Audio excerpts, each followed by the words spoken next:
For years, I had served in Congress, navigating the treacherous waters of politics, fighting for housing reform, and standing up for the rights of the marginalized.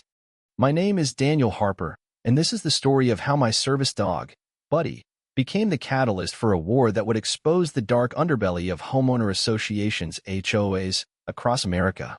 The dream home that became a nightmare. When I first moved into Oak Ridge Estates, I thought I had found my dream home. Buddy had been my lifeline during my darkest moments after returning from overseas. The first week was peaceful. I kept to myself, working remotely on housing bills that no one knew about. To my neighbors, I was just another work-from-home professional, not a former congressman trying to live a quiet life. But that peace was shattered when I found a pink piece of paper stuck to my door. The note, written in angry, jagged handwriting, accused me of violating HOA codes by having an unauthorized pet. I couldn't help but laugh at first. I pulled out my phone to take a picture of the note when I heard a voice for the first time. "You must be the new neighbor breaking our rules," the woman said, marching across my lawn. "Nice to meet you, Linda. I'm Daniel, and this is Buddy, my service dog." I reached for Buddy's papers, but she was already shaking her head. "They destroy property values." Margaret Thompson, our HOA president, has very specific guidelines about this. My hand tightened on Buddy's leash. "Not all wounds are visible," I wanted to tell her. Instead, I smiled and said, "I understand your concern, but service animals are protected under federal law. I have all the proper documentation." She pulled out her phone, snapping pictures of my house, my garden, and Buddy. "We'll see about that." "This isn't over," Linda stormed off, her designer sneakers leaving little dents in my freshly watered lawn. "The war begins." That night, I couldn't sleep. Buddy sensed my anxiety, staying closer than usual. I had faced hostile foreign governments and argued bills on the House floor, but something about Linda's threat felt different, personal. The next morning, I found my garden fence spray painted with the word violation in bright red. Through my security camera footage, I watched Linda directing someone to do it at 6 a.m. I was drafting an email to the HOA board when another knock came. This time, it was Margaret Thompson herself, clutching a thick folder of complaints. She barely looked at me, her eyes fixed on Buddy with disgust. "Mr. Harper, we pride ourselves on maintaining certain standards here," she began, her voice dripping with fake sympathy. "Perhaps you'd be more comfortable in another neighborhood." I felt Buddy press against my leg, grounding me like he always did during anxiety attacks.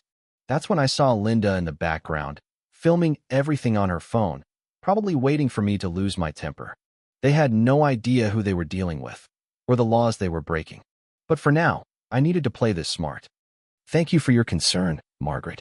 I'll review these complaints carefully," I said, accepting the folder with my congressional poker face.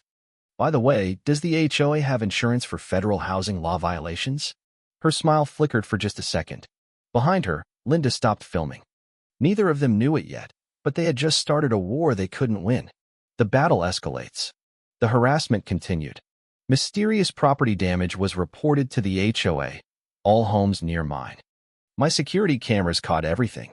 The pieces were falling into place, but I had a sinking feeling this was just the beginning. One morning, I woke up to the sound of a camera clicking outside my window. There was Linda, in her pink jogging suit, taking pictures of my front yard at 6:30 a.m. Buddy's ears perked up, a low growl rumbling in his throat. "Got to document all the dog poop that's ruining our property values," she yelled when she saw me. I hadn't even had my morning coffee yet. Buddy never left messes, his service dog training was impeccable. I grabbed my phone and started recording her trespassing on my property. Linda's face turned red as a tomato. "You can't film me. This is harassment," she shouted, stamping her foot like a child having a tantrum. Later that morning, I found printed flyers in everyone's mailbox about dangerous animals in the neighborhood, with a grainy photo of Buddy sleeping in my front yard. Linda had drawn red circles around his massive fangs, which were actually just Buddy yawning. The real trouble started during my evening walk with Buddy. We passed the community garden I'd helped plant last spring. Linda was there with Margaret, pointing at my tomato plants. "They're not regulation height," Linda insisted, waving a ruler around. "And who knows what diseases that dog could spread to our vegetables." I stopped, pulled out my phone, and played them the recording from our last HOA meeting where they'd specifically approved my garden plans. Linda's face went through 50 shades of purple. "You're not allowed to record meetings," she screeched. "Actually, I said calmly. "I checked state laws carefully before moving here." That night, I smelled something strange while making dinner. Buddy started barking frantically at the window. I rushed outside to find my entire garden wilting. Someone had doused it with industrial-strength weed killer. The tomato plants I'd grown for our community food bank were dying before my eyes. The cameras caught Linda's husband, Mark, doing the deed, wearing a black hoodie like some cartoon burglar. I called the police to file a report. Officer Martinez, no relation to Linda, thankfully, took photos and documented everything. "You know," she said quietly, "we've had 7 complaints about this HOA in the past month." She handed me her card with a knowing look. I added it to my growing file. The final showdown. The next morning, Linda had organized an emergency HOA meeting about property values. I watched through my window as neighbors filed into her house. Some looked uncomfortable, others were eager for drama. Mrs. Jenkins, my elderly neighbor who loved Buddy, caught my eye and slowly shook her head as she walked past. She slipped a note into my mailbox later. "They're planning something big. Be careful." I sent clips from my security cameras to my old friend at the local news station, not for publication, just insurance. Then I sat down at my desk, pulled out my congressional letterhead, and began drafting a letter about discriminatory housing practices. My hands shook slightly as I typed, but Buddy pressed his head against my leg, grounding me like he always did. That's when I heard the first rock hit my window. I looked outside to see Tommy, Linda's teenage son, with tears in his eyes. His mother's hand gripped tight on his shoulder, forcing him to throw another rock. Neighbors watched from their driveways, phones recording, but no one dared to stop her. As the second rock shattered my living room window, I reached for my phone. Little did Linda know, but tomorrow's HOA meeting would have an unexpected guest. And this time, I wasn't coming as just another homeowner. The HOA meeting. The room fell silent, except for Linda's loud whisper, "He's breaking the rules again by bringing that dog in here."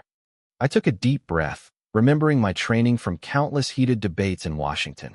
This wasn't my first fight, but it was perhaps my most personal one. Margaret stood at the podium, her perfectly styled gray hair and pressed blazer matching her rigid personality. "We begin tonight's meeting with an urgent matter regarding unauthorized pets and property values," she said, her fake smile plastered across her face. I felt every eye in the room turn to me and Buddy. A few neighbors quickly looked away, shame clear on their faces. They knew what was coming, but were too scared to stand up to the HOA board. Linda shot up from her seat, waving a stack of papers. "I have documented evidence of this dog urinating on my prize-winning roses. My children can't even play in our yard anymore because of their severe allergies." I had to hold back a laugh. Her kids were at the community pool just yesterday, playing with the Watson's Labrador without any problems. I stood slowly, pulling out Buddy's service animal certification and a copy of the Fair Housing Act. Buddy is a registered service animal, and under federal law. Linda's shrill voice cut me off. "We don't care about your supposed federal laws. This is a private community. We make our own rules." Her face was turning red as she walked toward me, pointing her finger. "My property values have dropped 15% since you moved in with that mutt." The room erupted in chaos. Some residents started shouting about their own property values, while others tried to defend me. Through the noise, I noticed Tom, Margaret's husband, filming everything on his phone with a smirk. "If I may," I said calmly, my voice cutting through the noise like it did on the house floor. "I've taken the liberty of pulling our neighborhood's property records." I opened my laptop, connecting it to the projector. Actually, property values have increased by 12% since I moved in. The only decrease was after Linda's unauthorized pool installation cracked her neighbor's foundation. The room went dead silent. Linda's mouth opened and closed like a fish out of water. I wasn't done. I also have satellite images showing that Margaret's new fence extends 3 feet into public land, which is why I've been getting citations about Buddy being off-leash in what is actually a public space. Margaret's face went pale. "This meeting is adjourned," she announced quickly, gathering her papers. But the damage was done. Other residents started raising their hands, wanting to share their own stories of harassment and unfair treatment. That's when Linda lost it completely. She marched up to Buddy, who sat perfectly still despite her aggressive approach. "This dog is dangerous. Look at how it's growling at me." Buddy wasn't making a sound, and everyone could see it. "He tried to attack my precious Bella just yesterday." I pulled out my phone, playing a security camera clip from my front yard. "You mean when your leashed Chihuahua charged at us while Buddy calmly guided me away?" The video played clearly for everyone to see. Several neighbors gasped. Margaret banged her gavel desperately. "This is unauthorized recording. You can't." "Actually," I said, my voice steady, "the HOA bylaws only prohibit recording of private residences. Common areas are fair game." Years of reading legislative fine print had finally paid off. As the meeting dissolved into chaos, I noticed Tom slip out a side door, phone in hand. He was texting someone frantically. Buddy's ears perked up, sensing something I couldn't.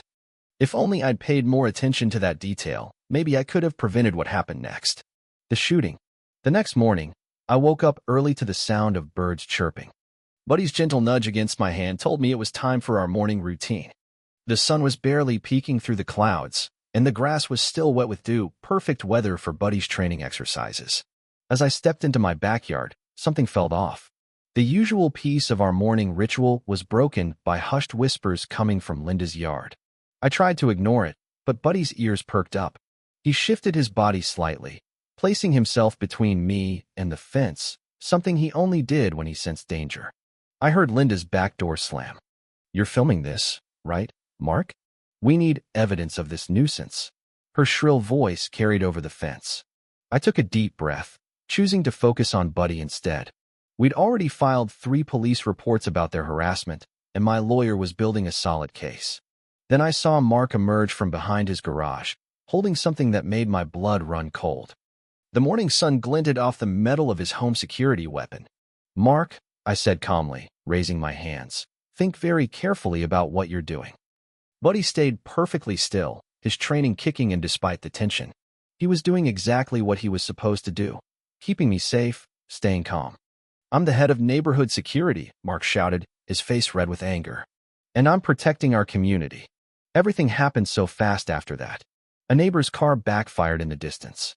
Linda screamed something about attacking. Mark's finger tightened on the trigger. I lunged for Buddy, but I was too slow. The shot echoed through the quiet morning like a crack of thunder. Buddy's yelp of pain shattered my world into a million pieces. My brave, gentle partner collapsed onto our freshly cut grass, his golden fur staining red. "Self-defense," Linda shrieked, still filming. We all saw it. The dog was aggressive, but her voice faltered as other neighbors began emerging from their homes, phones raised, capturing the truth of what just happened. I cradled Buddy's head in my lap, my training keeping me clear-headed enough to apply pressure to his wound. His brown eyes looked up at me, full of trust, even now.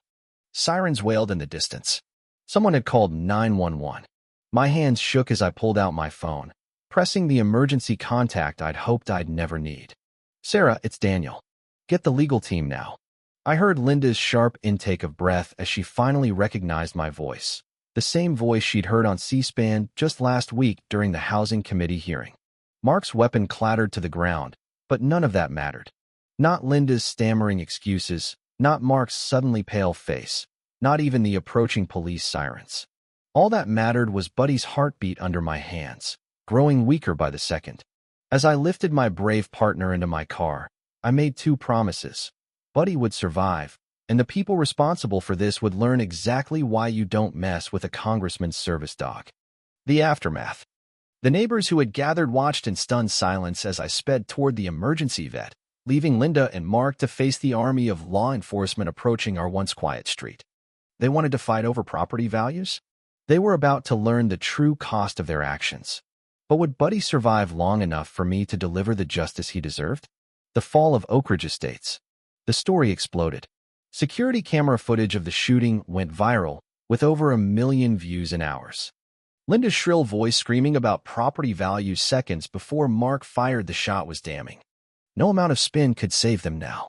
The media descended on Oak Ridge Estates like vultures. Linda paced her front lawn in her designer yoga pants, desperately trying to shoo away reporters while clutching her phone to her ear. The look of panic on her face was a stark change from her usual smug expression.